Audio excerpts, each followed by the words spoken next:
Olá, muito boa noite para você, seja muito bem-vindo. Começa agora o nosso Terra Viva DBO na TV desta quinta-feira, 1º de julho. E o destaque desta primeira parte do programa é o resultado do Rally da Safra.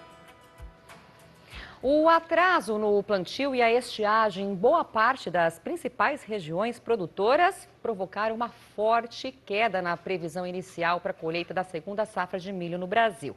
Mas o resultado final deve ser menos ruim do que estava sendo esperado pelos especialistas do setor. Esta é a conclusão principal do grande levantamento feito em todo o país pelas equipes do Rally da Safra, promovido pela consultoria Agroconsult, que vai ser o assunto da primeira participação do nosso editor e apresentador Sidney Maschio no nosso programa de hoje. Boa noite, Sidney. Seja muito bem-vindo aqui na Lida e pode falar aí que o Brasil está esperando para te escutar.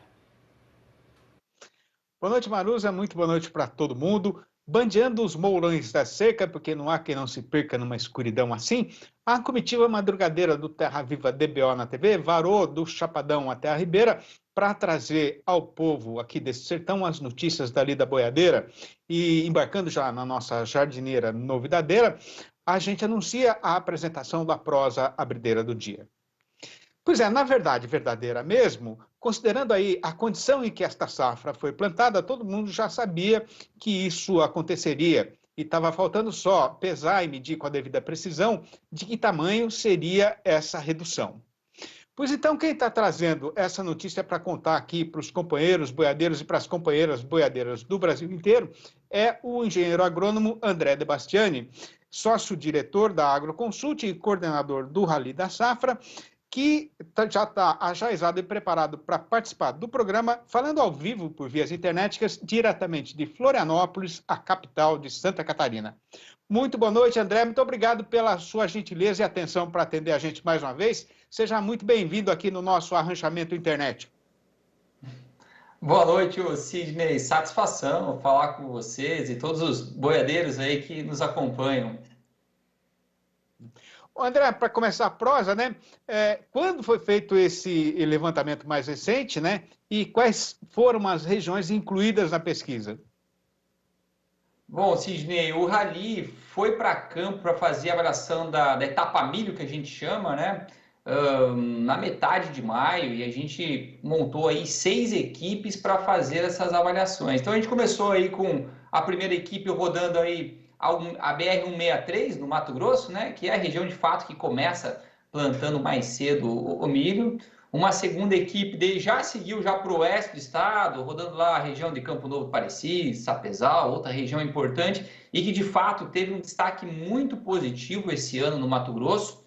Depois a gente seguiu para o sudeste do estado, para a região lá de Rondonópolis, Tiquira, no Mato Grosso, também uma região importante de produção e é o destaque negativo do estado, porque foi de fato a região mais afetada. E dali a gente seguiu para Goiás, rodamos todo o sudoeste do Goiás, passando por Mineiros, Jataí, Rio Verde. Seguimos para o norte do Mato Grosso do Sul, passando lá pelos municípios lá de Chapadão do Sul. E depois fomos descendo. Conforme foi andando a safra, a gente foi descendo. Fizemos todo o sul do MS, uma região que sofreu muito, depois a gente vai falar sobre isso daí, passando lá por Dourados, passando por Ponta Porã, e daí a gente chegou no Paraná, outro estado importante, avaliando tanto as lavouras mais do oeste do estado, né, a região ali de Cascavel, Toledo, como também a região mais ao norte do estado. E a gente acabou esse levantamento no dia 19 de junho, por isso que na semana passada a gente trouxe a consolidação dos dados de campo para vocês. Pois então, de acordo aí com esses levantamentos todos que vocês fizeram, André, de que tamanho deve ser a produção do milho de segunda safra no Brasil? Então, Sidney, essa não é uma notícia muito boa, não. A nossa safra tem uma série de problemas, vocês mesmos falaram no começo, de atraso de plantio. A gente entrou num calendário de plantio de um nível de risco muito elevado. A gente plantou muito milho em março, muito milho em abril, e pasmem, tem milho esse ano plantado em maio também. E isso é totalmente fora da nossa janela ideal. Então, isso aliado também a um clima muito seco, né? Tem regiões aí que passaram mais de 60 dias sem chuva, a gente acabou visualizando uma quebra muito grande. Hoje o nosso número é de 65,3 milhões de toneladas para essa safra, o que corresponde a uma quebra de 15% em relação à safra passada. André, quais foram as regiões em que tiveram as maiores perdas? Sidney, se a gente olhar para cada um dos principais estados, aí estamos falando do Mato Grosso, Goiás, Mato Grosso do Sul e Paraná, eu destacaria o Mato Grosso do Sul e o Paraná, principalmente o sul do Mato Grosso do Sul e a região norte do Paraná, como as regiões mais afetadas, que tem aí, vamos lá, mais de 30% de quebra, 35% de quebra em relação à safra passada. Foi os estados mais prejudicados e que continuam sendo prejudicados, né? Agora principalmente aí pela questão do clima muito frio, as geadas que foram bastante presentes nessa região. Quer dizer que daqui até o final da safra você pode ter ainda mais alguma quebra por aí? Infelizmente sim, Sidney. Se a gente pegasse aqui talvez o potencial produtivo máximo dessa safra, a gente podia dizer que com essa área plantada aí de 14,7 milhões de hectares, a gente poderia colher algo em torno de 90 milhões de toneladas, tranquilamente. Nós já produzimos, já tivemos produtividades aí para alcançar esses números. Mas agora a gente está falando já de 65, que é uma quebra muito expressiva, né, em relação ao potencial, e esse número pode ser pior sim. Essa geada foi muito forte. Inclusive, a gente vai tentar retomar um pouco dessas avaliações aí nessas regiões que tivemos geada para ver o impacto. Mas é possível sim que esse número ainda reduza mais um pouco, infelizmente. André, agora teve alguma região em que a colheita vai ser maior do que era esperado, ou pelo menos dentro daquilo que estava sendo esperado? Sabe, o Sidney, tem alguns estados que surpreendem, mas que não tem tanta relevância assim dentro do contexto de produção nacional, como é o exemplo de Rondônia. Rondônia é um estado que produz pouco milho, né? A área ainda não é muito expressiva, mas vai colher uma produtividade recorde. Nós estamos falando aí de uma produtividade para Rondônia de 85,7 sacos, que é recorde para o estado. Ele nunca colheu uma produtividade tão alta. Mas quando a gente olha para o contexto do Brasil, a maior produtividade é a do Mato Grosso, mesmo com as perdas que está tendo, é o Mato Grosso, que vale a pena destacar que o Mato Grosso, entre os estados prejudicados, talvez ele tenha sido menos prejudicado. E daí a razão de a gente talvez não estar enxergando aqui uma catástrofe total em termos de produção, porque o Mato Grosso ainda está segurando a produtividade em torno de 94, 95 sacos por hectare. André, agora o que é que as equipes do Rally da Safra contaram aí em termos de ataque de pragas nas lavouras? Esse é um tema interessante, o Sidney. Foi uma novidade, de fato. E a gente fica muito sempre em dúvida, né? Se é em função do clima seco e diferente que foi esse ano, ou se passa a ser uma realidade. Mas o grande destaque é para a cigarrinha do milho. Cigarrinha do milho que era presente em regiões que antes tinha o milho verão e o milho segunda safra na mesma região sendo produzido, hoje não, hoje está no Brasil inteiro, tanto nas áreas de milho verão quanto nas áreas de milho segunda safra, e trouxe prejuízo porque a gente viu muito tombamento de lavouras em função aí já do cigarrinha, muito enfesamento. Então é uma praga que preocupa bastante, porque o controle químico dela é difícil de fazer. E a gente vai ter que ir muito mais para uma opção de materiais tolerantes. E não tem tantos materiais tolerantes, e é uma preocupação grande, justamente nesse sentido, porque é possível que a gente vai enfrentar esse problema nos próximos anos também. André, rapidamente para a gente concluir, o que é que o pecuarista, o produtor de milho em geral, está pensando em relação à próxima safra, a safra de verão? Então, esse é um fator positivo, porque, na verdade, eu vou falar do milho como um todo, porque eu não tenho dúvida que o produtor vai continuar investindo em tecnologia, que já vem fazendo isso ao longo dos últimos anos, e isso é um fator muito importante quando a gente pensa na segurança do abastecimento de milho, porque o milho segunda safra era chamado de safrinha. Por quê? Porque não tinha muito investimento, e hoje a gente vê que a tendência de investimento pro milho ela é crescente. tanto no milho de verão Entendi. quanto no milho segunda safra. E quando a gente olha a questão de área, para o milho verão a gente não consegue ver grandes mudanças, porque ele compete com a soja, com todo o sistema de produção aí que está trabalhando soja, milho nas áreas de cerrado. E mesmo nas regiões que não fazem Entendi. segunda safra, a gente não vê um grande crescimento de área de milho verão. Mas o milho de segunda safra continua crescendo a área. E isso é positivo, porque aumenta o nosso potencial de produção para chegar nos 100, 120, até 130 milhões de toneladas aí de produção de milho. Então, isso é uma boa notícia para o nosso pecuarista, basta que o clima nos Entendi. ajude, né? Muito bom. André, queria agradecer demais a sua participação, mais uma vez aqui no nosso programa. A gente está sempre com a porteira aberta, né? E mandar um abração para você aí, para toda a turma da Agroconsult e até uma próxima vez. Obrigado, viu, André? Eu que agradeço a oportunidade, um grande abraço a todos vocês. E a gente volta agora para os nossos estúdios no bairro do Morumbi, aqui na capital de São Paulo, com a companheira Maruza Trevisan. Tá certo, Sidney, até daqui a pouquinho. Agora nós vamos para um rápido intervalo e já voltamos com muito mais para você. Fique com a gente aqui no Terra Viva, sempre cultivando o melhor do Brasil. A gente já volta. Estamos de volta com o nosso Terra Viva DBO na TV de hoje. E a gente abre essa segunda parte do programa falando sobre o carrapato do boi, que é uma grande preocupação do pecuarista. A gente sabe que além de causar danos ao animal, também pode trazer grandes prejuízos econômicos.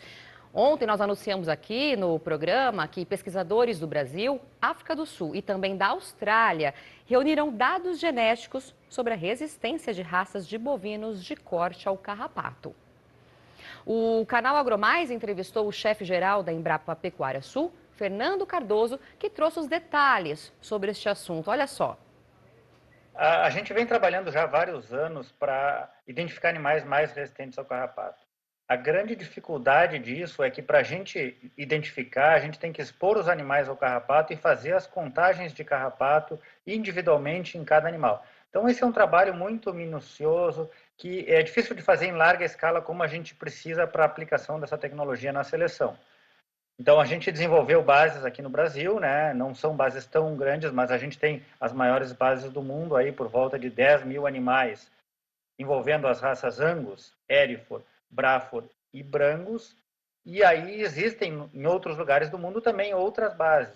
Qual foi a nossa assim, diferencial desse trabalho?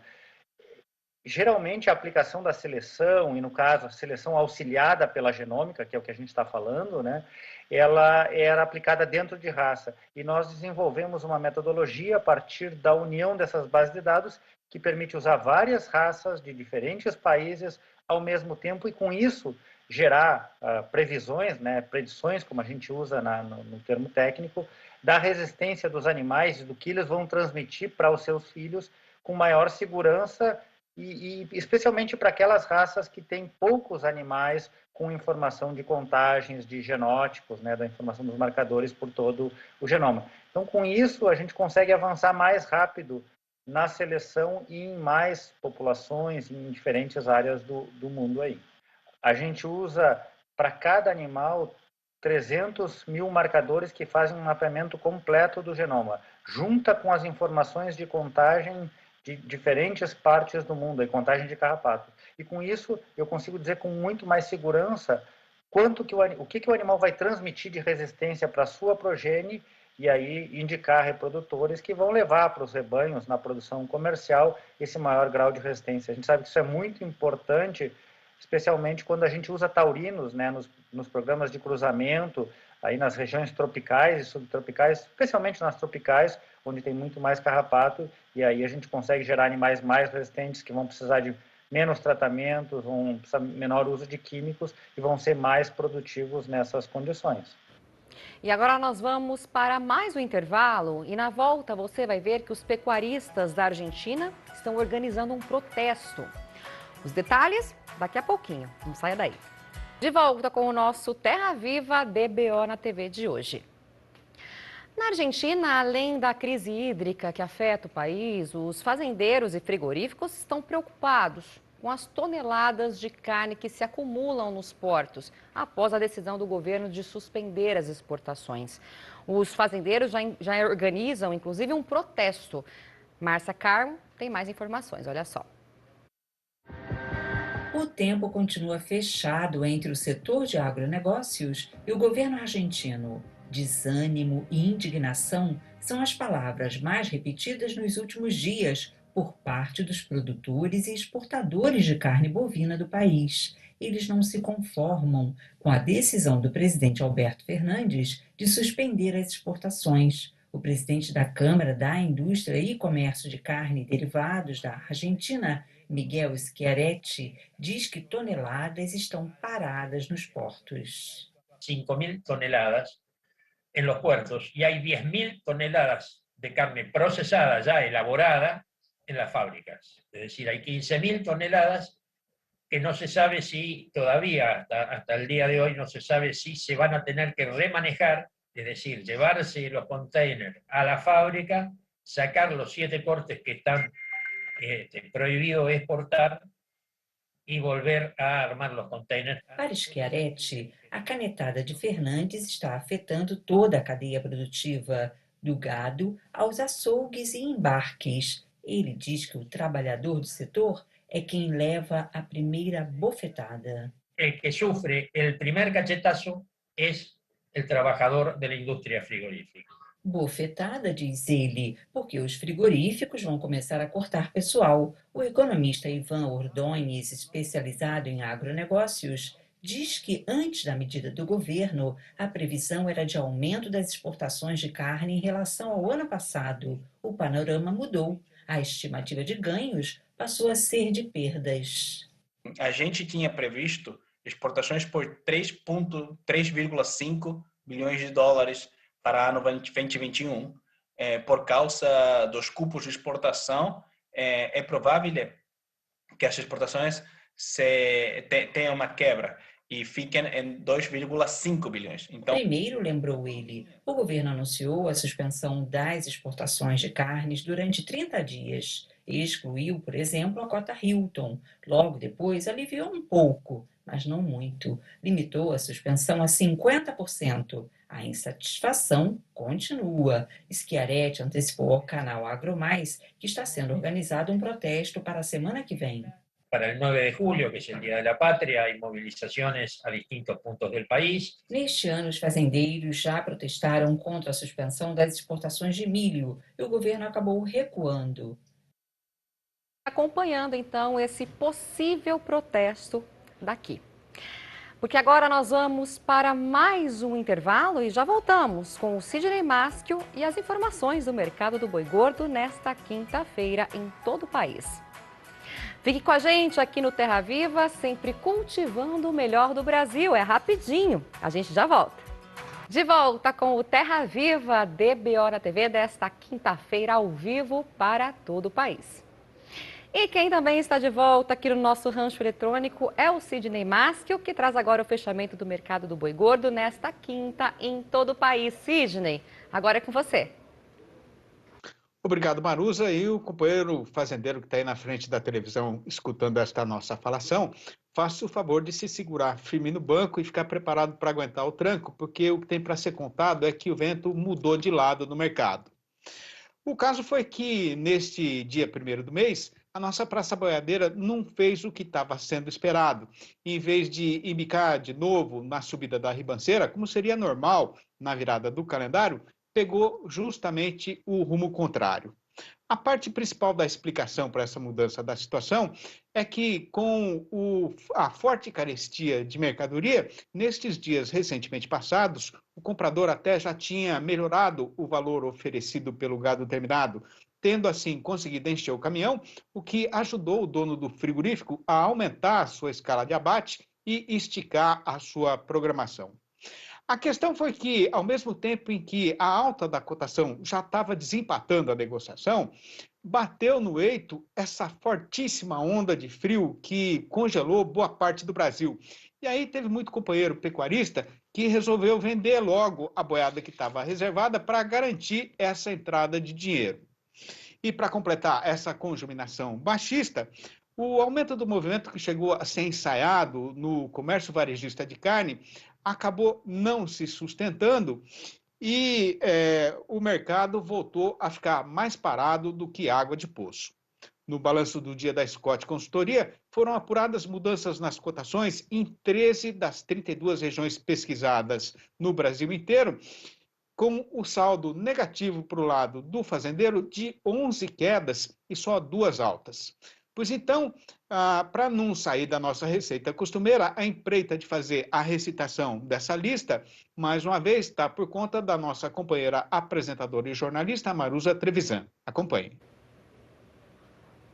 Das derriçadas do dia com o norte mato-grossense, onde caiu tudo, com o boi indo para R$ 300,50 e a vaca para R$ 293,50, ambos negociados no prazo de 30 dias e já descontada a parte do fundo rural.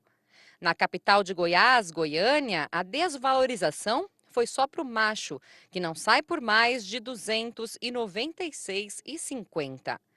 Na região sul do estado, o boi também caiu e foi para R$ 301,50. No oeste do Maranhão, os preços da fêmea e do macho despencaram. Na região, ela está valendo R$ 268,00 e ele R$ 288,50. E em Marabá, no Pará, as cotações também registraram queda. O boi foi para R$ 291,50 e a vaca para R$ 286,50. Queda também para o macho negociado no Rio de Janeiro, que está saindo por R$ 291,50. No sul de Tocantins caiu tudo. O boi agora está valendo R$ 291,50 e a vaca não sai por mais do que R$ 286,50. No norte do estado, os preços também escorregaram, com o macho valendo agora R$ 290,50 e a fêmea R$ 285,50. Na capital Cuiabá, quem desvalorizou foi o boi, que está cotado a R$ 300,50.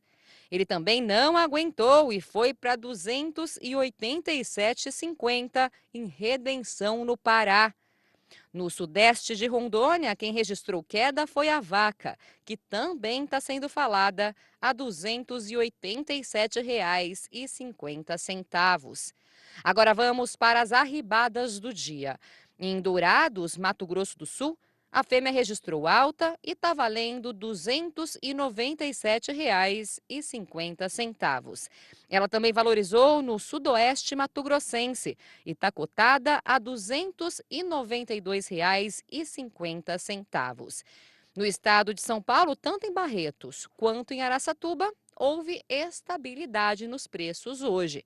Nas duas praças, o valor do boi é de R$ 312,00 no prazo de 30 dias. Tá certo, então já está aqui na minha mão o meu novo livro Versinhos de Caipira Inteirou os Quatro. E a trovinha que eu vou recitar agora foi tirada da seção Lugar de Viver. Então, vai ouvindo.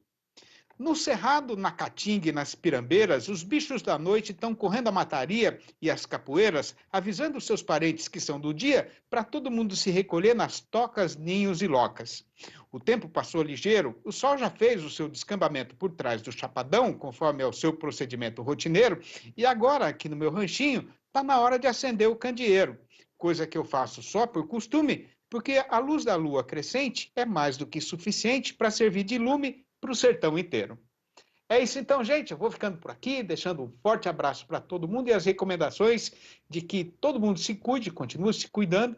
E devolvo então a vez de falar para minha companheira Maruza Trevisan. Sidney, muito obrigado. Uma ótima noite para você. A gente se encontra amanhã neste mesmo horário combinado. Até lá. E o Terra Viva DBO na TV de hoje vai ficando por aqui. Voltaremos amanhã, então, com um novo noticiário a partir das 7h25 da noite. Obrigada pela companhia de hoje. Tenha uma ótima noite. Use máscara, se cuide e a gente se encontra amanhã. Tchau, tchau.